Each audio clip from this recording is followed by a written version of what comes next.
पुढे। लाखोंचा खर्च धुळखात। परंडा तहसील कार्यालयातील सार्वजनिक शौचालय शोभेची वस्तू, प्रशासकीय टोलवाटोलवी सुरू। परंडा तहसील कार्यालय परिसरामध्ये शासनाने लाखो रुपये खर्च करून बांधलेले सार्वजनिक शौचालय सध्या पूर्णपणे वापराविना होऊन असून त्याची मोठी दुरवस्था झाली आहे। शासकीय निधीचा असा अपव्यय होत असताना संबंधित विभागाचे अधिकारी मात्र एकमेकांकडे बोट दाखवून आपली जबाबदारी झटकत असल्याचे चित्र पाहायला मिळत आहे। तहसील कार्यालयात दररोज शेकडो नागरिक विविध कामांनिमित्त येत असतात।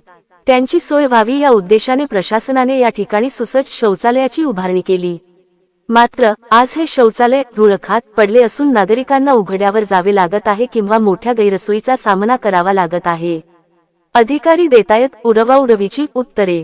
या गंभीर विषयावर जेव्हा उपविभाग, सार्वजनिक बांधकाम विभाग PWD परंडा यांच्याशी संपर्क साधला असता त्यांच्याकडून समाधानकारक उत्तर देण्याऐवजी उडवाउडवीची उत्तरे देण्यात आली।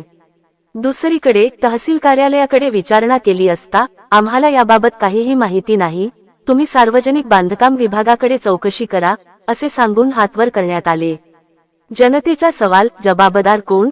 एकीकडे सरकार स्वच्छ भारत अभियानावर कोट्यवधी रुपये खर्च करत असताना दुसरीकडे तहसील कार्यालयासारख्या महत्त्वाच्या ठिकाणी बांधलेली वास्तू प्रशासकीय अनास्थेमुळे काम पूर्ण झालेले नाही। जनतेच्या करातून जमा झालेल्या पैशांचा अपमान असल्याची भावना नागरिकांमध्ये उमटत आहे।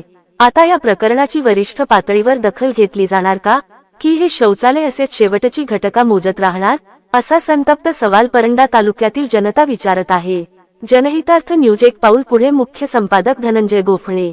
आपल्या परिसरातील बातम्या पाहण्यासाठी चॅनलला सबस्क्राईब करा, व्हिडिओला लाईक करा आणि बेल आयकॉन दाबायला विसरू नका।